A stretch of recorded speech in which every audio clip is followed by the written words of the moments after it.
A lot of you guys who are fairly new at tennis ask me, hey Nick, is it important for me to change the grip between the different shots?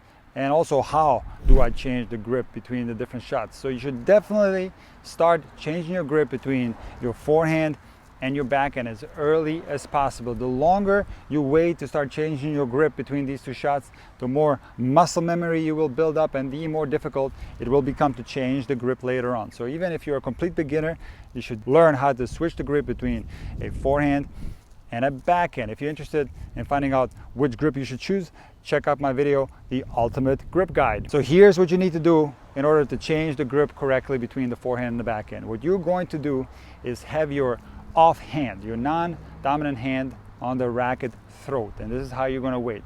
Some players will have the hand on the grip as well. They will wait like this, but I prefer the method of having the non-dominant hand on the racket throat. And this is what's going to happen when you change the grip. Let's assume that we're in a ready position, in a continental grip, in a neutral position, waiting like this. Now, if we get a forehand, we are actually going to turn the racket with our non-dominant hand. The dominant hand, the hitting hand, will actually do absolutely nothing. It will just loosen the hold so that the handle can turn inside the hand. The actual changing of the grip happens with my non-dominant hand. Take a look.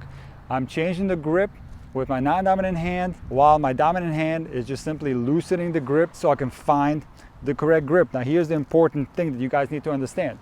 You're actually not going to be able to look down and count the bevels as you're changing your grip. You're going to have to go by feel. And this might sound crazy, but you got to trust me that after a while you will develop a feel for the grip and you will know exactly where you are just by the feel of your hand. So the bevels are going to be at different lengths. For example, the eastern bevel is going to be a little bit longer and you will be able to feel where you're at. So you will be able to feel once you pass the continental bevel, once you pass the eastern bevel, and then once you get to the semi-western bevel, if that happens to be the grip of your choosing. So you absolutely don't have time to look down and find the grip.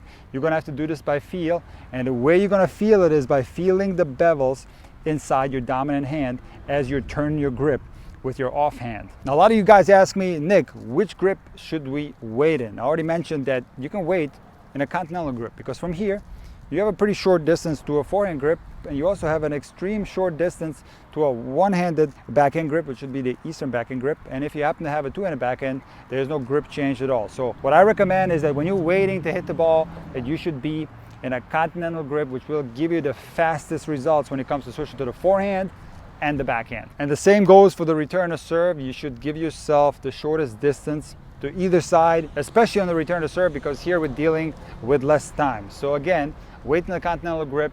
What I find on the return of serve, that if you have your offhand closer to the dominant hand on the return of serve, this actually helps because you might not have enough time to slide the hand down like you do on a ground stroke. So on the return of serve, it's okay to have the hands next to each other. A lot of elite level players do exactly this.